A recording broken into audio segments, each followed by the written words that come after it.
Hello and welcome. It is Deb and Beck from Dare to Be You with our weekly vlog. But before we start reading the blog that we've written this week, wherever you have found us, we are all over the place, so you can find us in lots of places. Yeah. We have our YouTube channel, Dare to Be You. We have our website, daretobeyou.co.uk. We have a Facebook group, Dare to Be You, with a purple heart at the end, and we can also be found on LinkedIn under my name, Deborah Simmons. So please do check us out and find, other places that you can find us.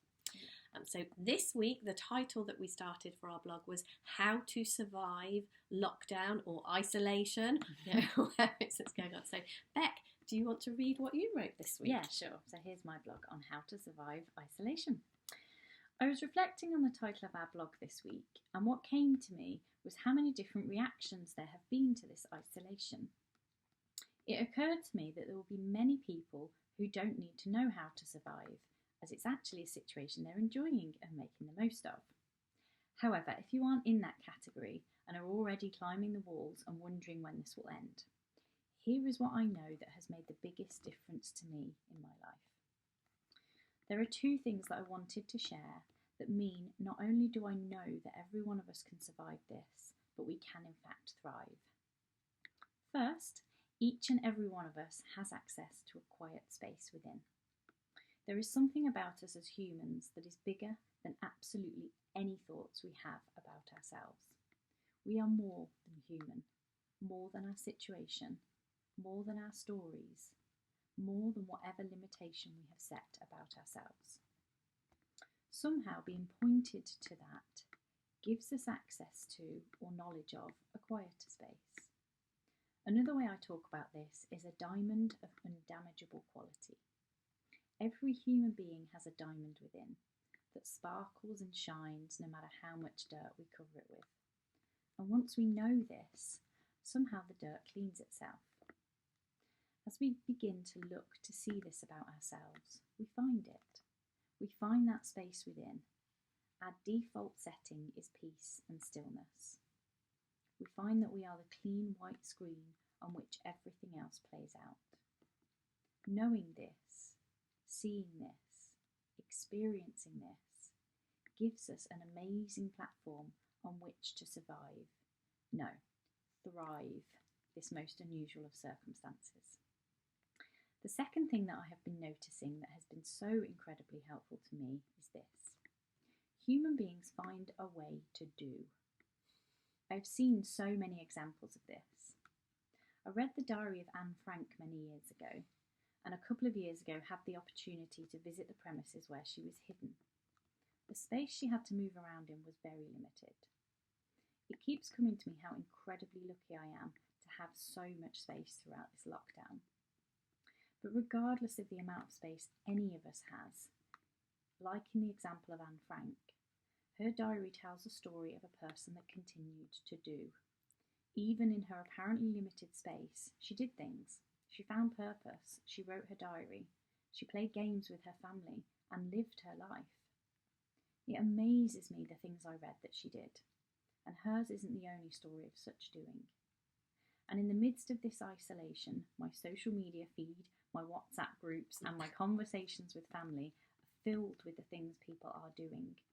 The creative ways in which people are using their space or their newly found spare time. Humans carry on doing, and the more I see the diamond within me, the more I am inspired and moved to do too. I know that each of us will survive this in our own way. We each have our innate wisdom that will guide us if we listen to it. That wisdom may give me something different to do to you.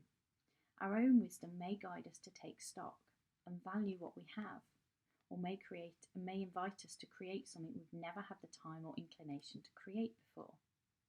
But I also know from this space, the creative, quiet and still space, our inner diamond, we can thrive here too.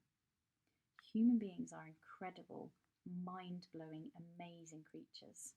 I cannot wait to see what comes for each and every one of us throughout and beyond this isolation. Wow, that's amazing, Beck. Thanks. So this is what I wrote, starting with almost the same title. I think we have very variation on our title. A little while ago, before lockdown was even a thing, we held a retreat.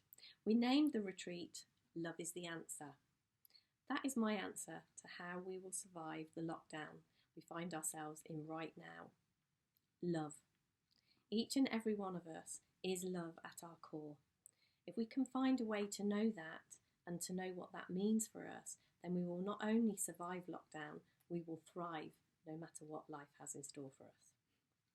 Here in the UK, as I write this, we've been on lockdown for a week. Right now, we don't know when it will end. We've been told that it will be reviewed after 3 weeks. It feels like a huge ask for us to give up our freedom and the right to visit the people we love, our families and our friends. We have spoken to a variety of people during this week, and it's interesting to hear how everyone is doing. The different and personal stories of a world in the midst of change on a scale I don't believe any of us have ever known before. There are sad, heart-wrenching stories and amazing stories of courage, kindness and compassion for each other that bring a tear to my eye. Some people are living in anxiety and fear, whilst others believe that the planet is doing this to heal itself and good will come from it all. Some are sharing conspiracy theories. The circumstances we find ourselves in are truly extraordinary. We are living and breathing through the unfolding of a very powerful worldwide story. It's interesting to me that there are so many different stories of the same circumstances. What you may notice about yourself if you think to look is that you will have the experience that you are thinking about in any given moment, and that your experience will change as your thoughts change. If we are having fearful thinking, the situation will appear fearful. If we're having peaceful thinking about what's happening, then you'll be at peace with it all. If you're not having thinking about what's going on at all, nothing will be going on. This is something worth getting curious about. Everything we do, everything we share, is all about pointing people away from the details of the story and towards a deeper understanding of how every human experience is created. Things about the nature of our mind and how it all works that are often overlooked and innocently missed as we get drawn into the details of the unfolding of our stories. I know that the details of the story we're living through right now seem very compelling, and it seems as if it would be irresponsible to stay out of such a huge unfolding right in front of us. But I would very gently invite you to do just that. Love is creative energy. It creates our experience, and it creates what we experience. It underpins everything.